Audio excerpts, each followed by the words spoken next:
Hello student, welcome to Jaggi classes. हमने electric dipole से जब हम इलेक्ट्रिक फील्ड निकाल रहे थे तो उसके हमने केस दो पढ़े। एक पढ़ा कि डाइपोल की एक्सियल पॉइंट पे, जिसको एंड ऑन पोजीशन भी बोलते हैं, यानी कि अच्छी स्थिति में वैद्युत क्षेत्र कितना है, इलेक्ट्रिक फील्ड कितना है। और दूसरा पढ़ा हमने electric field intensity at equatorial position, या फिर वैद्युत द्विध्रुव की निरक्षीय स्थिति में वैद्युत क्षेत्र की तीव्रता। आज हम पढ़ने वाले हैं उसका तीसरा केस कि अगर इन दोनों जो प्रीडिफाइंड जो पोजीशंस है उसके अलावा अगर कहीं पर किसी अदर पॉइंट पर हमें इलेक्ट्रिक फील्ड निकालना होता है तो वहां पर कैसे निकालेंगे। ओके, तो एक इलेक्ट्रिक डाइपोल बनाते हैं। ये एक इलेक्ट्रिक डाइपोल है, ये आपका माइनस क्यू चार्ज है और ये दूसरा चार्ज है आपका इससे कुछ डिस्टेंस पे है, और ये आपका चार्ज क्या है, प्लस क्यू चार्ज है। ओके, ये है आपका इलेक्ट्रिक डाइपोल। अब आपको पता है ये इलेक्ट्रिक डाइपोल का ये है कि आपका सेंटर पॉइंट है, और जो टोटल डिस्टेंस है इसका ये कितना है, आपका 12 है। इसके बीच में जो डिस्टेंस है कितना है, 12 है। ओके, अब जरा ध्यान से देखिए, ये जो हमारा ये वाला डिस्टेंस है कितना है, 12 है। अब हमने किसी भी पॉइंट पर निकालना है, मान लेता हूं मैं इस पॉइंट पर हमने निकालना है हमारा क्या, इस पी पॉइंट पे, इसको नाम दे देते हैं, ये पी पॉइंट है। इस पी पॉइंट पे इलेक्ट्रिक फील्ड इंटेंसिटी निकालनी है। अब जरा आप ध्यान से देखिएगा, अगर इस पी पॉइंट पर निकालनी है तो ये पी पॉइंट इसके सेंटर से कितने डिस्टेंस पर है, ये आपका आर डिस्टेंस पर। ओके, एक चीज स्टार्टिंग में मैं आपको बता दूं, electric dipole means two equal and opposite charges separated by a small distance, then the system is known as electric dipole.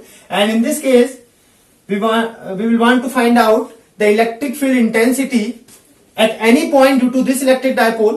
तो मैं मान लेता हूं कि जो ये एंगल है इससे ये कितना एंगल पे, थीटा एंगल पे हम जो है निकाल रहे हैं। ओके, अब जरा ध्यान से देखिए, एक वर्ड आपने पढ़ा होगा डाइपोल मूवमेंट पी, और ये पी होता क्या है, this is 2 into Q into L. Q into 12 means the distance between the two charges. अब क्या है, पी का जो डायरेक्शन है this is always minus Q two plus Q, यानी कि ये माइनस क्यू से कहां होगा, प्लस क्यू की ओर को। ये जो डायरेक्शन है ये पी का है। Got it. अब अगर आप इस पी को दो कंपोनेंट्स के अगर अलग अलग करें तो इसके दो कंपोनेंट कौन कौन से आएंगे, एक कंपोनेंट इसका आएगा ये वाला, और एक कंपोनेंट आएगा इसी के परपेंडिकुलर ये वाला। ओके, पी को मैं क्या किससे कर रहा हूं, उसके रिजोल्यूशन ऑफ वेक्टर से, यानी कि जो सदिशों का वियोजन होता है उससे कर रहा हूं। तो ये वाला जो कंपोनेंट है थीटा वाला, this is your P cos theta, और जो इसके परपेंडिकुलर है ये हो जाएगा आपका पी साइन थीटा। ये 12 आपको यहां पर कंफ्यूज कर रहा है, मींस आपको इतना तो पता है कि दो इनके बीच का डिस्टेंस 12 होता है, तो ये है आपका। ओके, तो पी कॉस थीटा और पी साइन थीटा। अब इलेक्ट्रिक फील्ड हमने जहां पर निकालना है ये क्या है, पी कॉस थीटा के अलोंग पी कॉस थीटा निकालना है, यानी कि ये एक्सियल पोजीशन डाइपोल की नहीं, पी कॉस थीटा की अक्षीय स्थिति यानी कि एक्सियल पोजीशन होगी, और उसी की परपेंडिकुलर पोजीशन यानी कि इस पॉइंट की। तो इलेक्ट्रिक फील्ड यहां पर क्या होगा, एक इलेक्ट्रिक फील्ड तो ये गया E1। ओके, एक इलेक्ट्रिक फील्ड इसी के पैरेलल होगा ये आपका E2 इलेक्ट्रिक फील्ड ये है। अब E1 और E2 है क्या, फिर से लिख देता हूं। E1 क्या है आपका, यह है आपका electric field due to P cos theta, और आपका जो E2 है यह है आपका electric field due to P sine theta.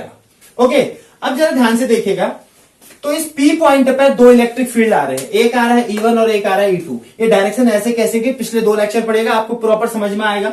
मैंने पहले भी कहा है जहां पर निकालना है वहां पर एक प्लस टेस्ट चार्ज एज्यूम कीजिए, अगर वो अट्रैक्ट हो रहा है तो उसी जिस डायरेक्शन में उसमें फोर्स लगेगा उसी डायरेक्शन में आपकी जो है इलेक्ट्रिक फील्ड की क्या जाएगी, डायरेक्शन भी वही जाएगा। ओके, तो इस पॉइंट पर, अगर इस पॉइंट पे इलेक्ट्रिक फील्ड निकालने के लिए आप इसको पैरेललोग्राम लॉ ऑफ वेक्टर से कर सकते हैं। अगर ये E1 है तो ये वाला भी आपका E1 ही होगा, ये E2 है तो ये वाला भी आपका E2 ही होगा। मीन जो ये वाला डायरेक्शन है ये जाएगा इस P पॉइंट पर आपका final electric field.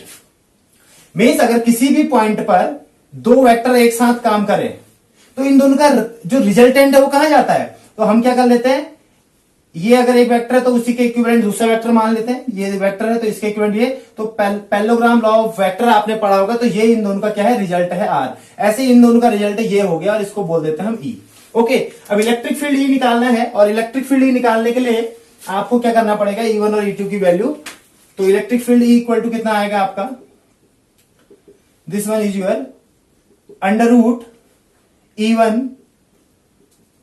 E1 square plus E2 square. Parallelogram law of forces क्या था, दो वेक्टर है A और B, तो under root A square plus B square plus 2AB cos theta, और तो इन दोनों के बीच का एंगल है ये इसी एंगल में ये 90 में है तो यहाँ ये भी 90 में जाएगा, और cos 90 की जो वैल्यू होती है दैट इज योर 0, तो पूरा portion E1 square plus E2 square plus 2 E1 E2 cos 90 degree. तो cos 90 की जो वैल्यू होती है 0, तो पूरा पार्ट 0 हो गया, यानी कि जो हमारा इलेक्ट्रिक फील्ड आया यहां से, यह आया only under root E1 square, under root E1 square plus E2 का स्क्वायर। अब E1 और E2 की यहां पर वैल्यू रखते हैं और फाइनल हम इसको क्या करते हैं, निकाल लेते हैं। तो E1 क्या है हमारा, E1 है हमारा electric field due to P cos theta, और E2 है हमारा electric field due to P sin theta. तो जो E1 की वैल्यू थी, यानी कि E1 जो है एक्सियल पॉइंट पे है, तो ये होगा 1/4 पाई एप्सिलॉन नॉट, क्या होता था 2p अपॉन r क्यूब होता था, लेकिन जो p है यहां पर इसमें है P cos थीटा, तो E1 हो जाएगा 2p cos theta upon r cube, और E2 हो जाएगा वो परपेंडिकुलर पोजीशन में जो कि इक्वेटोरियल पोजीशन वाला निकाला था 1/4 pi epsilon not P sin theta upon r cube. ये दोनों वैल्यू हम यहां पर रखते हैं, तो जो हमारा ये आएगा under root 1/4 pi epsilon naught 2p cos theta upon r cube. E1 का स्क्वायर है तो इस पूरे का स्क्वायर आ जाएगा, फिर प्लस साइन है, और फिर है E2 का स्क्वायर, तो E2 है 1/4 pi epsilon not p sin theta upon r cube. तो E2 का स्क्वायर है तो इस पूरे का भी स्क्वायर। कॉमन लेते हैं 1/4 पाई एप्सिलॉन नॉट, दोनों में है, अंडर रूट से बाहर आएगा, स्क्वायर है तो अंडर रूट से बाहर आएगा, तो वन टाइम में बाहर आ जाएगा, तो 1/4 पाई एप्सिलॉन नॉट आपका पूरा कंप्लीटली बाहर आ गया। अंडर रूट में क्या रहा है ये ध्यान देखिए, r क्यूब इसमें भी है, r क्यूब इसमें भी है अपॉन में, और तो इसका भी स्क्वायर है, तो r क्यूब कॉमन लेके बाहर लेते हैं, तो सिंपली यहां पर क्या आएगा, r क्यूब आपका बाहर आ जाएगा। ओके, इतनी बात समझ में आती है। ऊपर है 2p cos थीटा और उसके बाद जो है p sin थीटा, तो इसमें से अगर आप देखें तो p स्क्वायर, p का स्क्वायर यहां भी है, p का स्क्वायर यहां भी अंडर रूट से बाहर हो गया, ये बन जाएगा p बाहर आ जाएगा, तो यहां जो आपका बचा, इसका यहां क्या बचा 2 का स्क्वायर यानी कि 4 cos square theta plus sign square theta. Okay, अगर अब मैं इसको अच्छे से लिखूं तो P 4 pi epsilon naught r cube, और यहां पर अगर इसको लिख सकते हो आप साइन स्क्वायर थीटा की वैल्यू क्या लिख सकते हो, sine square theta equal to 1 minus cos square theta, तो 4 cos स्क्वायर थीटा, एक cos स्क्वायर थीटा जाएगा, तो ये बचेगा 3 cos स्क्वायर थीटा प्लस 1। ये है आपका इलेक्ट्रिक फील्ड। और अगर इसको आप और अच्छे से अगर इसको लिखना चाहें तो ये आएगा 1/4 pi epsilon not, 1/4 pi epsilon not P upon r cube into 3 cos square theta plus 1। ये था किसी भी पॉइंट पर आप निकालना चाहते हैं, वो किसी भी एंगल पे, यहां पॉइंट होगा तो एंगल मतलब किसी भी एंगल पर निकालना चाहेंगे, तो आप किसी भी एंगल पर अगर निकालना चाहते हैं तो वहां पर किसकी वैल्यू रखी जाएगी, थीटा की। ओके, 1/4 पाई एप्सिलॉन नॉट की आपको वैल्यू पता है 9 into 10 to the power 9, P that is equal to 2ql, r cube distance, जिस भी डिस्टेंस पर निकालना होगा, एंगल थीटा यहां पर डिपेंड करेगा, थीटा की वैल्यू चेंज होती रहेगी और ये इलेक्ट्रिक फील्ड चेंज होता रहेगा। तो आप किसी भी एंगल पर रख दो इसको, आप यहां पर रख दो तो आपका इक्वेटोरियल वाला, यानी कि इस पॉइंट की ये इसकी जो इक्वेटोरियल लाइन पर रख दो तो वो आएगा, एक्सियल पॉइंट पर 0 डिग्री रख दो तो वो वाला केस आएगा। मीन्स क्या करना क्या चाह रहे हैं हम इसमें करना चाह रहे थे कि किसी भी पॉइंट पर आपको electric field intensity find out करनी है, किसके, इलेक्ट्रिक डायपोल के।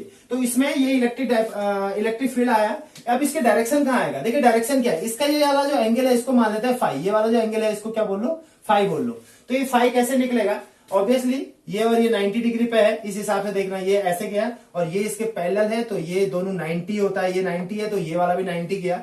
तो यहां से आप अगर देखें तो इसमें 10 फाई लगा दो, और आपका जो है राइट एंगल ट्रायंगल में tan थीटा है, tan फाई इक्वल टू क्या होता है, परपेंडिकुलर अपॉन बेस। तो परपेंडिकुलर क्या है इसका, ये वाला, यानी कि ये किसके इक्वल है, इसके E2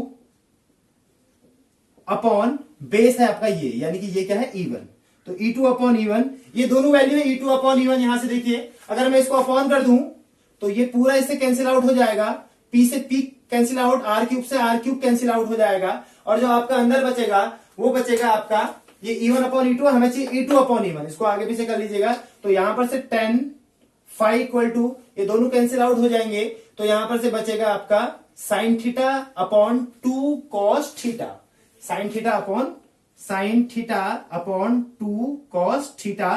तो यहां से 10 फाई इक्वल टू आ जाएगा, 1/2 अलग कर लेता हूं, sine theta upon cos theta को बोलते हैं हम tan थीटा। ओके, तो साइन टेन फाई क्या है, टेन फाई मतलब जो आपका फाइनल इलेक्ट्रिक फील्ड है उसका एंगल कितना है, that is your tan phi. हमारा एंगल फाई चाहिए था, तो फाई इक्वल टू हो जाएगा हमारा टेन इनवर्स 1/2 टेन थीटा। कुछ नहीं करना है, एंगल के लिए भी ये फाइनल जो लास्ट वाला जो एंगल किया फाई हमारा किसका एंगल है, जहां पर इलेक्ट्रिक फील्ड निकालना है, जिस पॉइंट पी पर जो उसका फाइनल इलेक्ट्रिक फील्ड है, E1 इधर को गया, E2 इधर को गया, तो इन दोनों का जो रिजल्टेंट है दैट इज E सॉरी, उसका एंगल कितना है, ये भी किस पर डिपेंड कर रहा है, थीटा पर। तो थीटा की वैल्यू चेंज होते रहेगी, आपका मैग्नीट्यूड भी चेंज होता रहेगा फाइनल इलेक्ट्रिक फील्ड का, और डायरेक्शन भी चेंज होता रहेगा। तो ये था तीसरा टॉपिक। ये कुछ स्टेट बोर्ड्स के लिए ये आउट ऑफ सिलेबस है, लेकिन अगर आप इस पहले दो केस को अगर कंपेयर करना चाहें यहां रख के, मैं थीटा की वैल्यू एक बार एक्सियल पॉइंट अक्षीय स्थिति के लिए 0 और एक बार यहां 90 डिग्री पर रख के आप जो पहले वाले दो केस है उनको यहां से वेरीफाई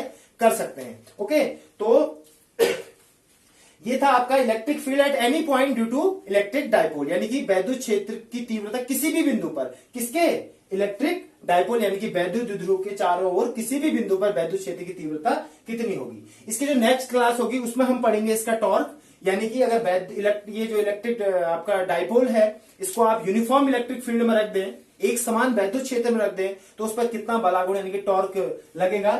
तो thank you very much, please like and subscribe my channel. Thank you very much.